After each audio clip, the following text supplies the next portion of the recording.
Howdy, howdy. This is Mr. Potter.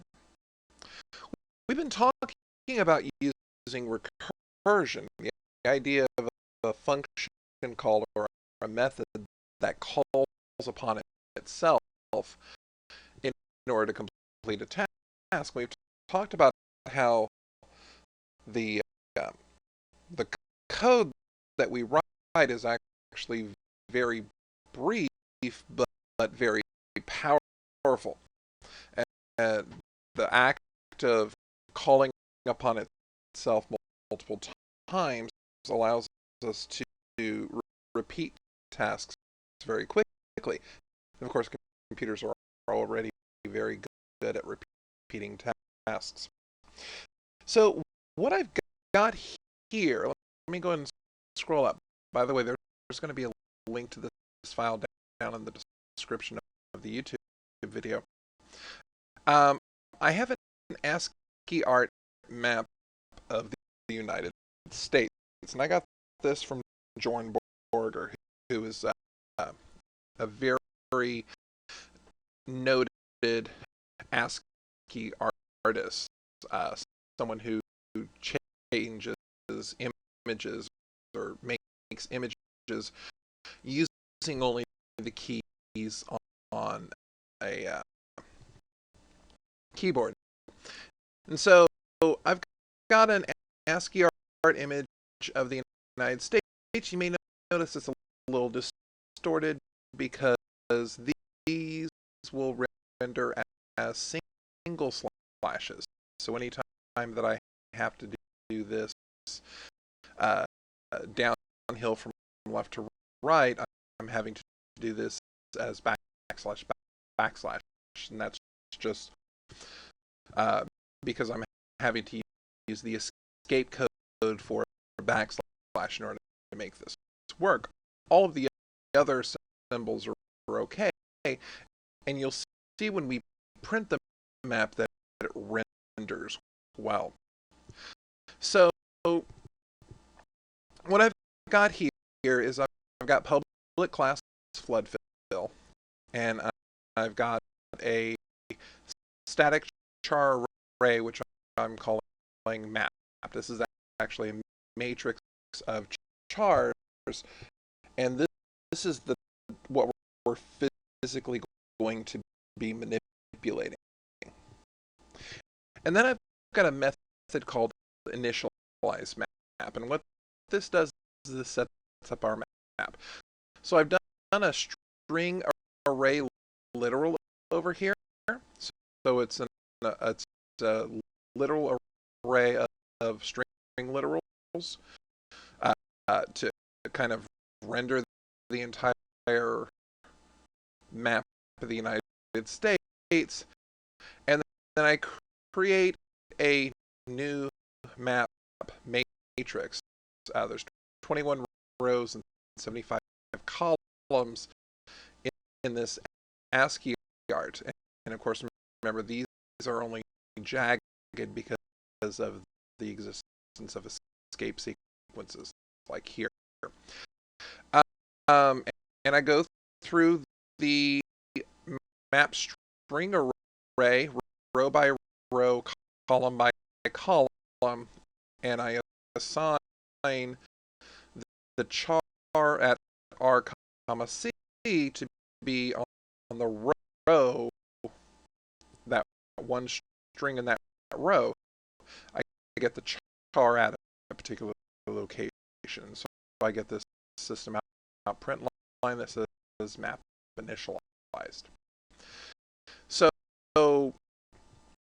what I'm essentially doing is I'm traversing an array of strings to store this as an array of a matrix of chars. And then I've got my print map method. All this basically does is it uses for each loops to print this out. So I get a row of chars for each row in the map. And then I go through that row array, and I print out each char one at a time. At the end of each line, I print out a blank line, and then I just print out an extra blank line for separation purposes. So what this does is this actually will print out the char array whenever I call on the print map function. I'm going to be doing that a few times just to show you what's happening here. So now I get to my public static void main. So the first thing I'm doing is I'm calling on the Initialized Map Method. That's the method that I wrote up above. That's what actually changes the string array that looks like the United States map to an array of arrays of chars, so a matrix of characters. I'm declaring two variables, ints x and y, so these are going to be my row and column for a particular location on the map. And then I call on this scanner. I just create a scanner, which is why up at the very top, I've got an import Java util scanner. And what I do is I do this as a do while loop. I'm doing this as a do while loop to make sure that these get initialized, x and y coordinates get initialized by user comment before I finally try and use those values. So inside this loop, I'm going to print the map, and I should say actually type a row and column. I'll fix this in the uploaded text file. So type a row and column to fill, or -1 -1 to n. Of course, we're used to seeing -1 -1 is what we usually get when we try and do something and it's not present in the array, so the -1 conditions are terminator conditions. So we're going to prompt the user for an x value and a y value. This is our row and our column. And as long as x is greater than or equal to 0 and y is greater than or equal to 0, then we're going to call on FloodFill. And this FloodFill is actually the method we're going to write together. So what's going to happen is I'm going to print the map. I'm going to type in coordinates, and if those are I'm going to type in rows and columns, and if those rows and columns are good, then we're going to fill at that position. And we're going to continue this loop as long as x and y are both positive. So we have to write our FloodFill method. So I've got an empty method here. It says our precondition is that x and y are both non-negative. So we're going to assume that they're in bounds. And our post condition is that FloodFill the space bounding the point x, y with hash characters. So what I'm going to do here is I'm going to take care of our termination case. The whole idea behind our termination case is that if I end up with something outside the bounds of the array, then I want to stop. So I'm going to say if x is less than 0, or y is less than 0, or x is greater than, remember x is supposed to be rows, so I need to make sure that this is x, if x ends up being greater than the number of rows that we're dealing with. So this would be map dot length,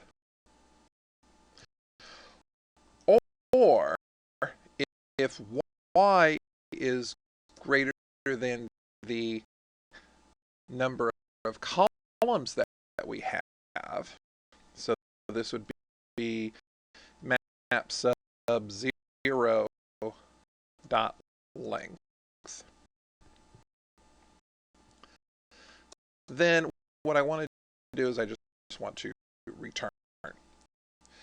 The whole idea is that if I get something that is out of bounds, I don't want to do anything to my map. Because this is a void method, I can just say, hey, I'm done washing my hands of this, I'm returning. So this is my termination case. So I'm going to stop if this happens. Now I know some of y'all are looking at, well, if x and y are both supposed to be non-negative, when would you ever reach this case? And we'll talk about where we're going to reach that case in just a moment. This is my termination case. So if this is true, then I want to return. And remember that we want to try and get closer and closer to a base case. So I'm going to talk about the base case right now. The thing is, what I want to do is I want to take this map and starting at a particular row and column, I want to fill everything inside this region with a particular shape.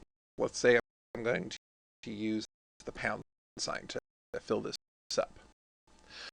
As soon as I reach something that is not a space, I want to stop. So my base case for this situation is I'm going to say if the char array at x and y, well, my char array is called map. So if map at row x and column y is not equal to a space. And by the way, notice I'm using not equals instead of the dot equals method because we're talking about the char primitive. So because this is a char, I can get away with using equals and not equals. But if it's not a quote, then I want to return. In other words, if I'm trying to flood fill a spot that already has the character there, I don't want to change that character. I'm just going to return. Now if I reach this case, this is actually my recursion case. So I want to do several things here. The first thing I want to do is if I've gotten this far, my x and y are rows and columns that are in bounds, and where I'm at happens to currently contain a space. What I want to do is I want to physically put a hashtag where I'm at. So map sub x sub y is going to get a hashtag.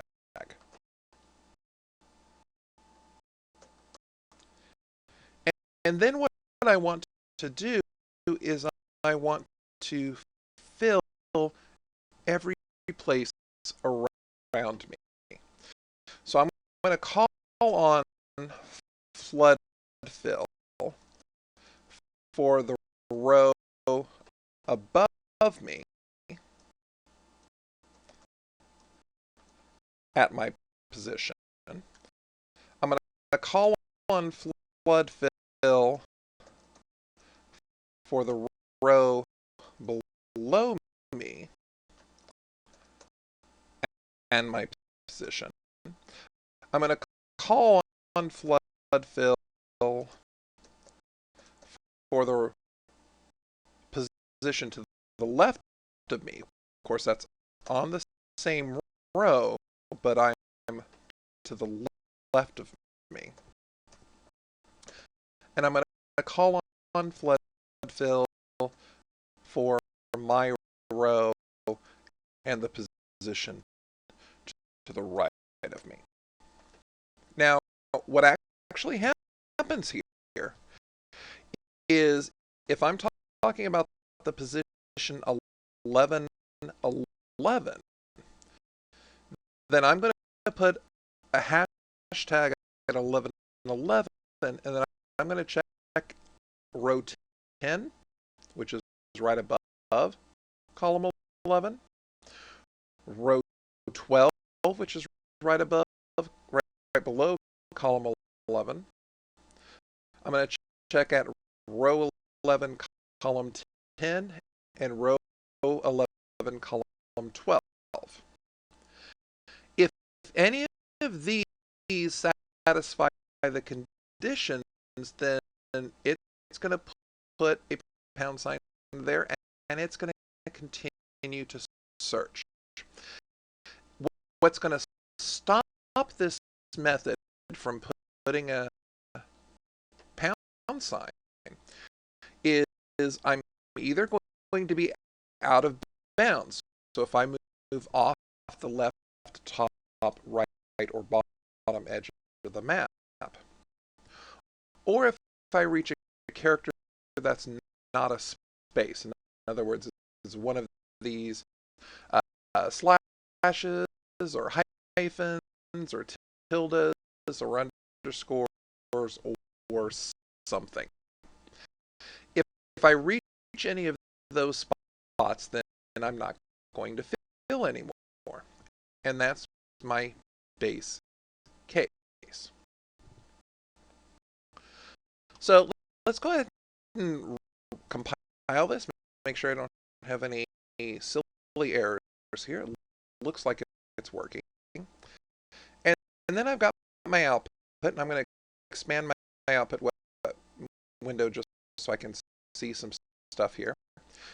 So notice that my display method is displaying my map. And this is what my map looks like with all of those double backslashes converted to single backslashes. So it's a fairly decent rendering of the United States in Ascii art. It's probably as good as we can get under the circumstances. So I'm going to go ahead and try and put something. I'm going to fill in the state of California. And I know for a fact that if I do 13, my row 13, my column 13, that should fill in the state of California. And notice that the state of California has been filled in. It started at 13. So let's see. Right here, that's row 0, 1, 2, 3, 4, 5, 6, 7, 8, 9, 10, 11, 12, 13. And this is column 0, 1, 2, 3, 4, 5, 6, 7, 8, 9, 10, 11, 12, 13. So this position got filled, and then it tried above, below, to the left, and to the right. And this position was filled, so then this position here was the next one filled. But again, it tried above, below, to the left, and to the right. So then this position was the next position that got filled. And then I tried above, which got filled. And then it's searching recursively. And so the act of searching recursively is what's actually filled in the entire state of California. Notice that where there was already a symbol, like in this row here, or these spots here, those didn't get filled in because they were bound. So let me try another set. Let me try, let's go down here and type 1635. And 1635 fills in Texas down here. If I were to try something like 0, 0, that's going to start trying to fill in this corner. So that should fill in all of this region and down below as well. If I do that, okay, I did run into a little bit of error. I got the index out of bounds exception. It hit 21. So I think we're going too far down. So let's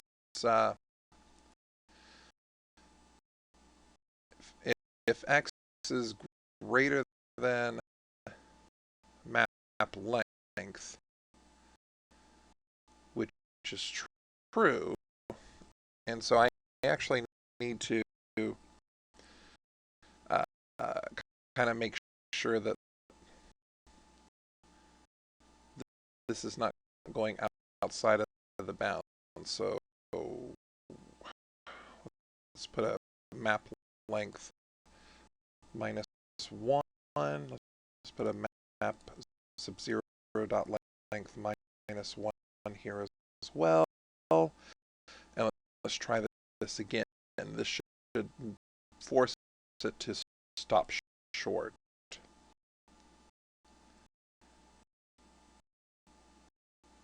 So again, if I type in the 1313, that's going to fill in California. The 1635 fills in Texas. If I try 0, 0, then notice what that does is that fills in the whole Pacific part of the United States over here. And if I try and do something like 2070, then 2070 is probably some of this stuff off Florida. So let's go ahead and do 2060. And so 2060 fills in the whole Pacific side here. But the way I can do is I can type in a row and a column. And I can fill in all of those regions. If I were to do something like 050, I'd probably fill in all the Canadian part and the Great Lakes part. So 050, and so that fills in all that area above. If you've ever used Microsoft Paint or GIMP or Photoshop or some other type of graphic design product, and you've used a flood fill. This is how the flood fill works. Except instead of replacing chars, it's replacing pixels. As long as it finds something that's not a quote border, and how it determines what the border is, it's very similar to what I've got here. You're basically asking if that pixel is within a certain neighborhood of the background that you started to click on. And you can adjust the tolerances on some of that software so that it'll fill some regions but not other regions. But this technique of recursive calling to fill in those pixels, this is how the flood fill in most of those graphic editing software takes place. And on larger pictures, you can actually see the flood fill happen. You'll actually see it's like starting to fill up and to the left, and then when the upper left is filled up, then it'll start filling down, and then you'll start seeing it filled down across the bottom, and then start filling up across the top as well. You got to see that a lot on older processors. You don't see it so much on the newer processors because it does happen almost instantaneously. You saw here how it worked, and notice that I'm basically doing for each call of flood fill, I'm doing 4 recursive calls. So every time I do a flood fill call, I'm quadrupling the number of calls to memory. Now some of these calls are going to terminate rather quickly because they're either out of bounds or they hit a boundary. But even when I was doing these oceans where there's a lot of contiguous area, it didn't have that much of a difficulty. And notice that what we've essentially done here with 9 lines of code. I've got this if statement and its result, this if statement and its result, my changing the current position, and then 4 recursive calls. So there's 9 lines of code that we've added for this. But with these 9 lines of code, we've actually been able to do a process that's a fairly complex process. And so in the lab that we're going to be doing upcoming, we can actually use this technique to kind of traverse a maze if I wanted to. I could have a maze of shapes like this and be able to traverse a path through the maze and illustrate a path through the maze using this flood fill technique, because the only boxes that would be shaded are the boxes that are along a valid path. So, once again, this is Mr. Potter. Thank you for watching. Have a great